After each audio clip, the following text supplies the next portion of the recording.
This is Calicat, the Calicaster, and just getting around to a movie review from a movie 4 hours ago. Cop Shop.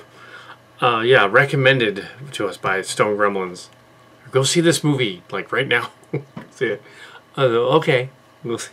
Yeah, actually, it was a lot of fun. It was Cop Shop, an unusual title. It's probably going to tank, because there were 4 of us in the theater. A couple, a drunk dude, and me. 2 seats down, he was like, But he was a Gorilla fan, so kept laughing at everything he did. Everything that Gorilla did in this movie is but we have we get to see 2 guys from tough guy movies chewing scenery for such a time. The movie is about it's sort of a western. It's reminiscent of No Country for Old Men and There Might Be Blood, but played for more of a dark comedy than a horror thing. This one's more for like the sarcastic dark comedy jokes in an action thriller element seem to play off each other. So you have these actors that they've put in that have been in the Purge movies and the Olympus Has Fallen movies and that kind of thing. And you stick them in a movie. I thought it was a Game of Thrones guy, but it wasn't. Somebody else. The previews before the movie were boring, but the movie was fine. Yeah, they showed the Saints of New York again. But the movie, yeah, not sure. Rotten Tomatoes gave this a pretty good score too.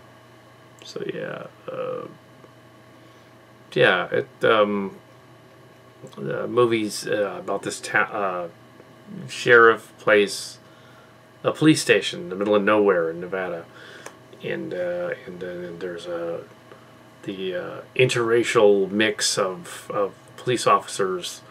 There's like I think 3 black people, including the chief, and a smart whip cracking character, young who hasn't been in as well. Who's your main protagonist? Very outgoing, tough as nails, wisecracking character as the female lead. The critical drinker's probably not like no, but yeah. So yeah, but yeah, so you have. They get this call that there's a riot going on. So they go out to this disturbance. She sends the lady cop out there to the disturbance. And this sort of skinny, tough-looking, Lothario-looking dude, he punches her. Then she gets up and tases him and puts him in the squad car. Takes him to the police station.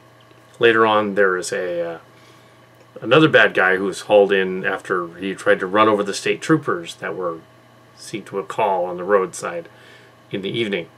The characters in the story have relations with each other that are like a buddy cop thing. There's the chief and the other ones give her the chief, I guess, yeah, gives her the protagonist lady a present that's a gun, even though she's got other guns. She plays cop roulette, which is insane, with her 6-gun with a friend, and that comes up later, because one of the bullets goes under the desk. There's a lot of little things that happen in this, and the present gun becomes important later. A lot of little details in this movie that become totally relevant later on, and like if you're paying attention to what's going on. Several things are left out.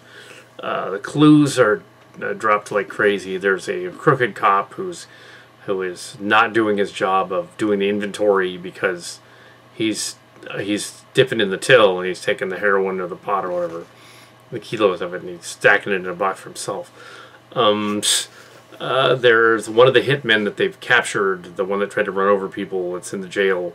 He is the bigger dude that looks like a WWF guy, but actually the wrestler guy is the other dude, who was the big dude that was bad guy is actually him, which is interesting. So the crooked cop was the WOC guy. I think that's what happened. Yeah, he was the WOC guy. The other guy was the other two Chew Scenery, Grillo, and the other guy. Yeah, the names are kind of screwy on the IMDb, so don't pay attention to half of them. So we have our two antagonists in jail after they're arrested. The bigger one is pretending that he is drunk, but he isn't. He's faking it to get to the other guy because they're both hitmen. As one of them says, one's a gun for hire hitman, and the other one is an assassin. That's different. So one's a gun for hire, and the other's like a bounty hunter kind of. So it's a little different than a bounty hunter, because one gets paid to do a job, and the other one just goes and kills people. There's a plot device of a senator that was killed by at least one of them, possibly a third person, since it is a mystery thriller in parts. They go by the playbook of the mystery thriller quite a bit, and it's a bait and switch quite a bit. I won't give away all of the plot. I don't know how it's going to go. So the movie... yeah, it's a thriller movie. You have your mystery movie plot. Murder mystery plot. Bad guy mystery plot. You have 4 kinds of plots if you're a murder mystery movie. Usually it goes for sci-fi as well. Anything that's a fantasy mystery kind of setting. You have your 4 plots. You have there's a guy that's a red herring in the beginning. It's probably not him. Or the red herring is the guy. That's him. Or it's a third party you didn't know about. Or it's a 4th person. It's a supernatural ending. It's just completely like... They went for number 3. And there's a third party involved. They went for the number 3 one. And that's what makes it different. Because usually modern thriller movies go for the obvious second person. Like such is the case in Knives Out, where it was obviously the second person. But yeah, this case, Clue was the second person. Yeah, so unless you see the other 2 endings where it was the first and third. The Murder on the Orient Express remake, it was the 4th ending. It was just basically everybody. So which does not, it usually doesn't happen that way. But yeah, we have, although in the trailers, when you see the trailer for the movie, it does kind of give away that there's a third guy. Because the 2 of them are like, I was a psychopath and whatever, they're a psychopath. And then they go, no, the dude doing the cat thing is a psychopath. So we know the third guy, he shows up, the Purge dude shows up. So he's in there. I'm mixing some of them up. But it's alright.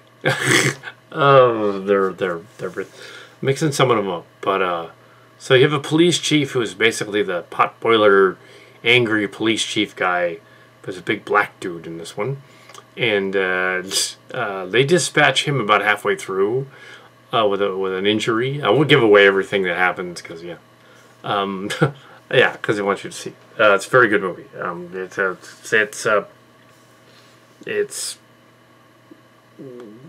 was very good. Yeah, story wise, 4 stars. Not 5, not quite 5, but 4, evenly. 89-90%. That's good. So that's the review of the stars. Anyway. I don't want to give away too much. People will probably go and see it. But yeah, it's the third mystery. And they give it away in the trailer that he has something to do with it. Not exactly what, but they give it kind of away in the trailer. There's a bait and switch scene in the trailer though when somebody blows up a car, and that scene is actually a flashback. That actually has nothing to do with the movie. That's just there. They blow up a car. No, that's actually from a flashback the guy's talking about. And there's a scene where there's a double cross and a triple cross. There's at least 2 villains running around, including another evil cop lady. The cops are good, for the most part in the story, except for the crooked ones. And they mix the races together, so it's not a political allegory of anything like ooh, good cop, bad cop, or black and white hats and stuff. They trade the black and white hats for black and white people, and they mix it all up, so you're not sure who the bad guys are. The bad guys are two white dudes, basically. But in the way they do it in such a way that makes it. And then the third white dude, who chews scenery even more than the other ones do. So you have this dynamic of this sort of buddy cop angry thing, but the jokes aren't as blatant as the jokes in, say, Bad Boys 2 or something. They're not that bad. They're similar to dark comedy humor from like There Will Be Blood comes to mind, which was a horror movie. Also elements of that. It gets pretty nuts with the gunplay. There is one drawback to it. Some of the bad guys get a hold of machine guns, and at one point they're locked in. They have to get out. One of them the cop lady gets wounded, and she's in the prison cell. One of them tries to convince her to let him out so he can go after the third bad guy that's running around killing people. The third bad guy is trying to break in with him and his friend, or their friend is the crooked cop, are trying to break into the cell with a hammer. They're never gonna get. They're never. They're never gonna do that. But so you have this sort of. They make a Thor joke in there at one point. He's trying to break the wall. The older guy is like, I figure you're stronger, you should do it. I'll just lie here. And he's like, you're like Thor, like Helmsworth. It's pretty funny. He's like, what? Come on. Oh. And then he has to do it anyway, because the old guys. Even though the old guy mowed down a bunch of the heroes beforehand and did a bunch of stuff, it's like, he's clearly strong enough to help him break the wall. He just doesn't want to. But yeah, everybody has weird gun. The gunplay is strange in the movie because they don't seem to. They have 6 guns and they hold it with one hand and stuff like that. You wouldn't really. Policemen wouldn't hold a gun with one hand. 2 hands. Hold on to the. You wouldn't ever go like this. 2 hands. But it's a buddy cop movie, so it's more like a Lethal Weapon meets something darker, like a little bit Unforgiven in there, a little bit of Eastwood kind of. So he would have been in a movie like this, and there was an Eastwood movie that just came out called Cry Macho. I don't know if I'm going to see that or not. He's like over 90 years old. But this movie, they're younger ones. They're out in the middle of nowhere. Apparently, there's a double and a triple cross going on. There was a Nevada senator was assassinated by one of the bad guys. I'm not sure which one. One of the bad guys promises to take the head of one of the bad guys with him back to Chicago. That pays off in a scene very similar to the "What's in the Box" scene from that other movie. Everybody quotes the "What's in the Box" scene. That one movie. But yeah, they're kind of reminiscent of that one. There's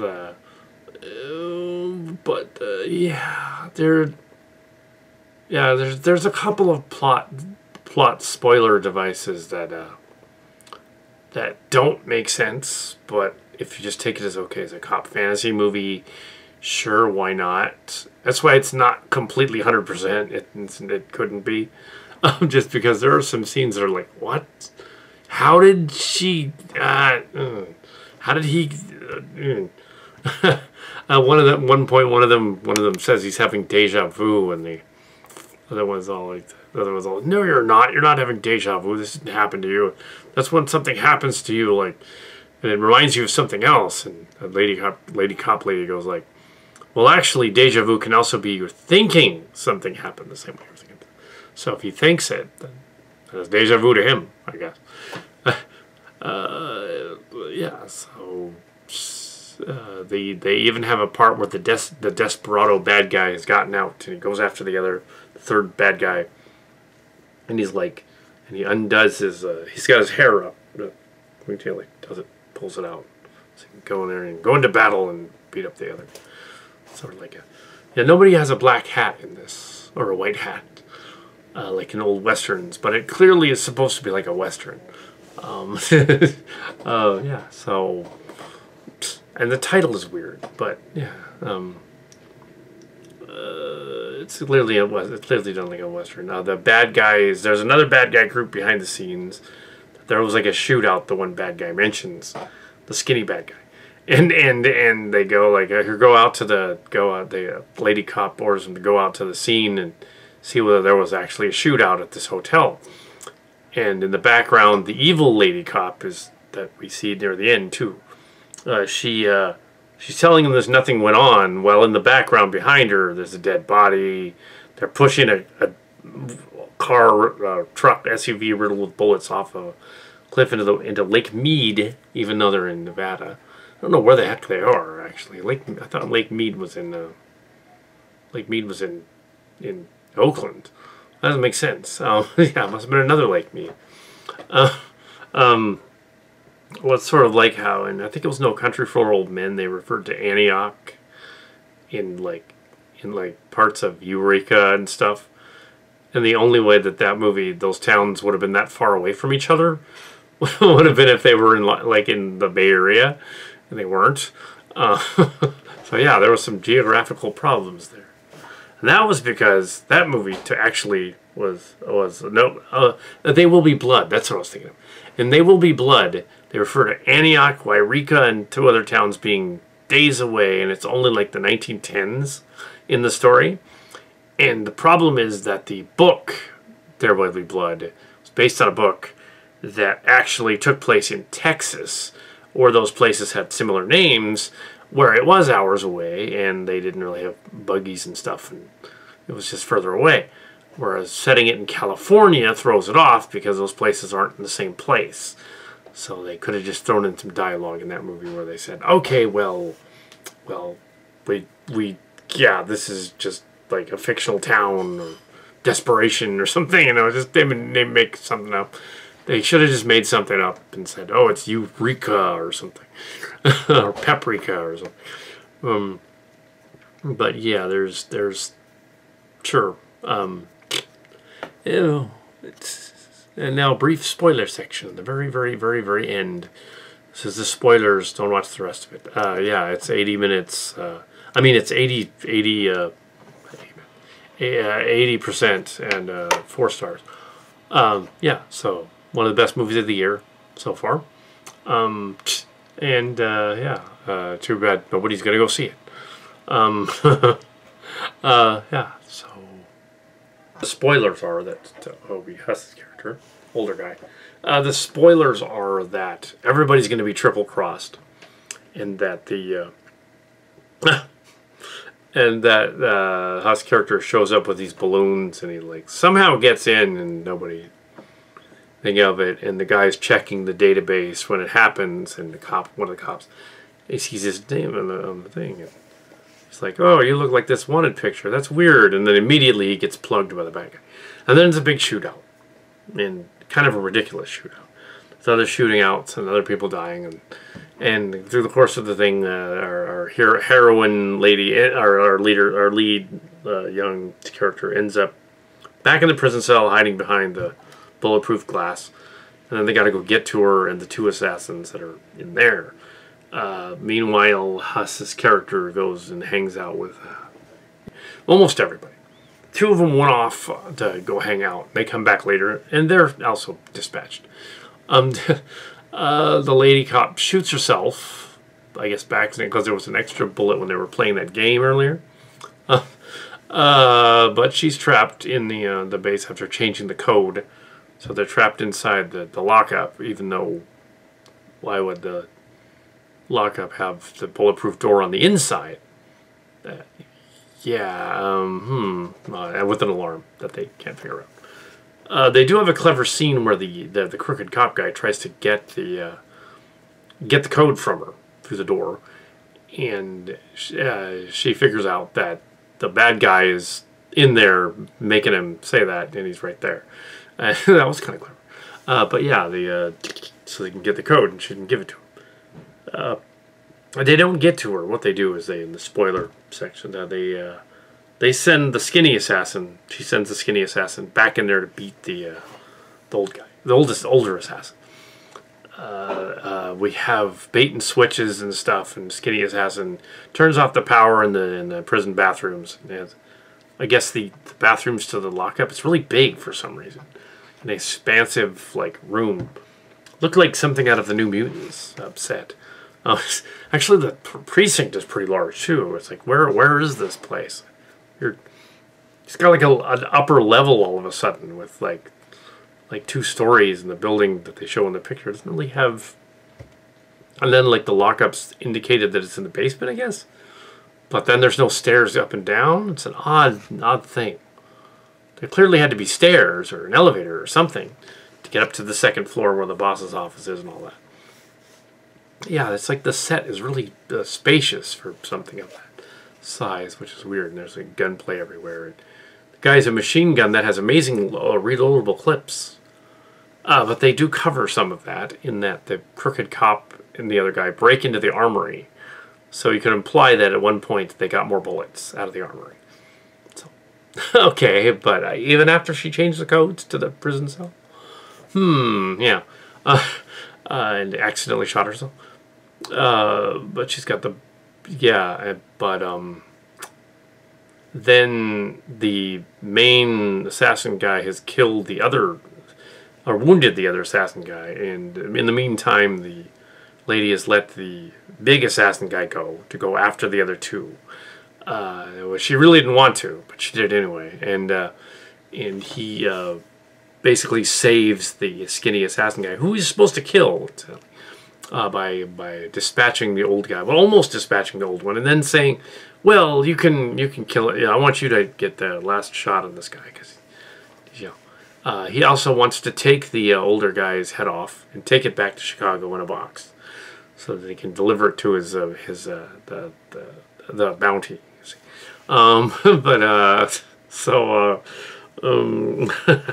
There's lots of gunplay, lots of people getting shot. Very cool action scenes. Totally ludicrous for a police station, but very cool action scenes. The gore effects are neat. The shooting effects are neat. Very well played scenes, tense action sequences. It's rated R, definitely. So you have, there are some. So it's a dark comedy. It's not technically horror. It's gritty and dark. Very similar to those really angry Charles Bronson movies, and the first one more so than the sequels. Similar to the early Clint Eastwood movies, very much Clint Eastwood kind of thing. Stuff like Sudden Impact and stuff like that. Bronson movies, very similar to sort of a darker, the jokes and the humor that are in it is darker and twisted, it's horror. It's violent humor, which is different from funny haha humor. It's sort of this guy's gonna when I get out of here, I'm gonna do horrible stuff to you and haha, and that kind of thing. Or when I get out of here, I'm going to do it. No, I'm going to do it. I could take the bounty off your head if you plug this guy for me. And I was like, okay. So you have this. There's a scene that kind of doesn't make sense. They probably required a rewrite or something. The main assassin guy has the one that was playing drunk, pretending to be drunk. Well, there's also a guy that dies in the he beat up the fake drunk guy beat up a guy, left him in the infirmary, but that was so that he could let the other guy out, so that later on they could use the element of surprise to escape the jail. But that doesn't lead anywhere because it's a dead end. It's a red herring, and that leads to the crooked cop shooting the guy that's in the infirmary. Was fucked up. And then also the police chief, who was also injured in the attack. The other guy tries to escape twice. So there's like a red herring and an attempted escape. But considering that first attempted escape was about maybe 40 minutes into the movie, I figured, well, they're not going to get out. That's not what is going to happen. It's bait and switch. They're going to get put back in there. They're not going to get out. But then this weird ending part has this massive shootout. She finds the bullet under the desk that she lost from the earlier scene, and she's to plug the bad guy. But the other dude is under there, and they've had lots of gunplay and stuff. The evil the evil cop lady shows up. She shoots her, but only in her vest. But that isn't the problem with the scene. The problem with the scene is that, and then she's dispatched by the assassin who they didn't know where he disappeared. So the main assassin uses the magic powers that the cop lady did. The magic cop lady apparently had the ability to fix her wound, unlock the cell somehow. I guess the other guy had gotten out. Somehow they opened the door. How did he get out? So he got out to go fight the assassin. And that happened. And then the other guy gets out and he fights the assassin. I'm assuming they've all opened another exit entrance, and not the main one, out of the building. So they could get out of the lockup. To go back in, I guess, or out of the lockup to go back in and hack things. The map of the place looks giant-sized map that they have. How the cameras apparently didn't work in the precinct either is funny. You'd think that even in the lockup they'd have cameras everywhere. The implication is that this place was really old and they just didn't have security cameras everywhere.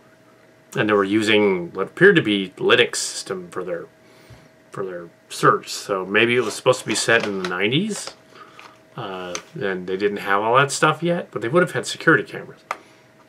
So she has gotten out, and she shows up in the infirmary, or I guess not the infirmary, but to the mess. I guess it's a mess place, and she has fixed herself and put on a bulletproof vest. She's sitting there, guy's like, now I'm gonna get you, and she shoots the skinny assassin guy.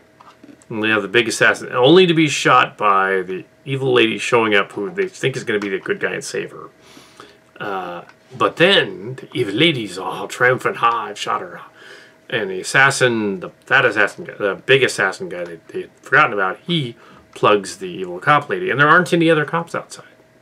So the ambulance shows up to take her to the ambulance at the end. The end credits start. And yeah, so there's the spoilers. But how did she get out? I don't know. She just did. She just got out. Of course, you get under the magic of the guy with the balloons distracting things in the beginning. No, about halfway through the movie. The climax of the last 30 minutes is like insane and awesome. So a little over 40 minutes, I would say.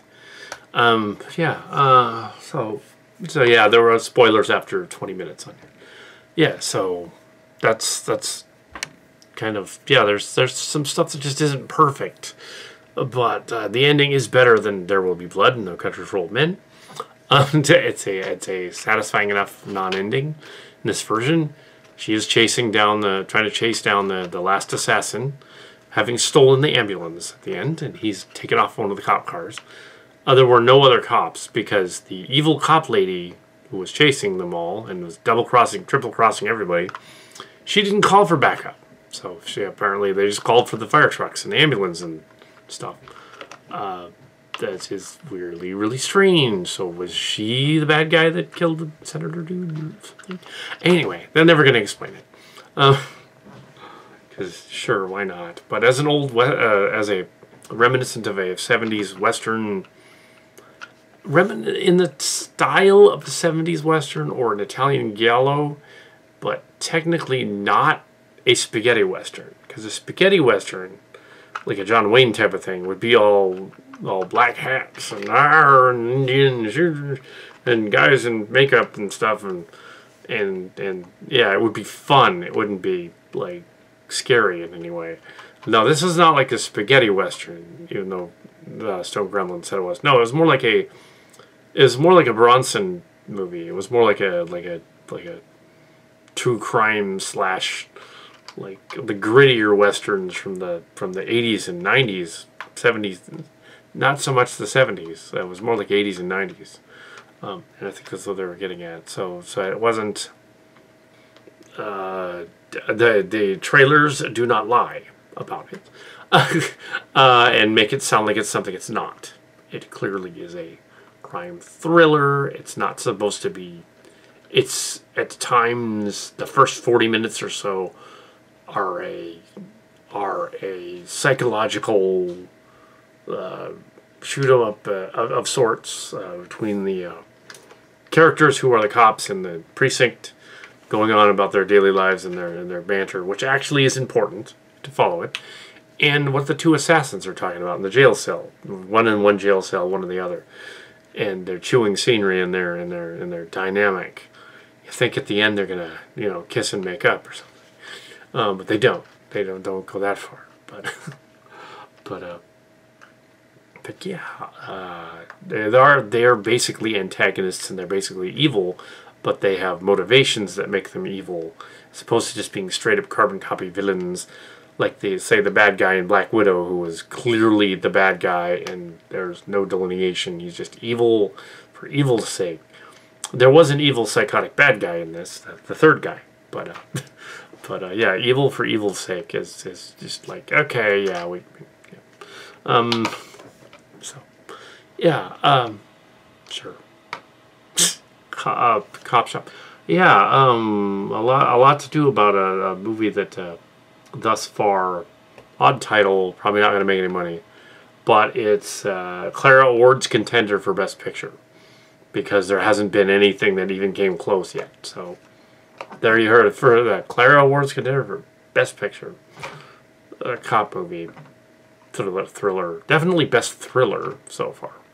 Certainly couldn't call Sung Chang-chi and Black Widow like thrillers. It had thriller elements, but no, they're Marvel movies. They're fantasy. Yeah, no. Even though we're Marvel, Disney people, and on occasion Paramount, Star Trek people, we're like, no, those movies aren't going to get best out of anything. Yeah. Actually, Shang-Chi's kind of tanking. And actually, but even worse, The Suicide Squad, the new one, the sequel to the other one, sort of remake, is tanking as well. It's not doing very well. But the three fantasy movies of this year are those three, so there you go. Yeah, Black Widow and Shang-Chi and so far, and The Suicide Squad from DC. Here we have the only animated feature this year so far was the two-part the Batman the Long Halloween. It's the only animated one. Well, I guess Raya the Last Dragon. No, it was technically last year, so 2020. So no, I think it was a 2020 movie. Yeah. So, I guess Luca is 2021 though. I think Luca is 2021. They may be 2020. Well, it was 2020. I think it's 2021 though. Yeah, they might be. So they'd be in there too. But yeah, considering half the movies that are out are also streaming, it kind of messes it up. And yeah, Kong vs. Godzilla, okay, but forgettable. It was fine. That was earlier in the year, so yeah, technically, yeah, there's not a lot out there really. In the future, The Eternals is coming out. To see that, and an insane Roland Emmerich movie coming out in February of next year, called Moonfall, was one of the previews. It looks really, really stupid. I'm sure it'll be fun. So anyway, so that's shit.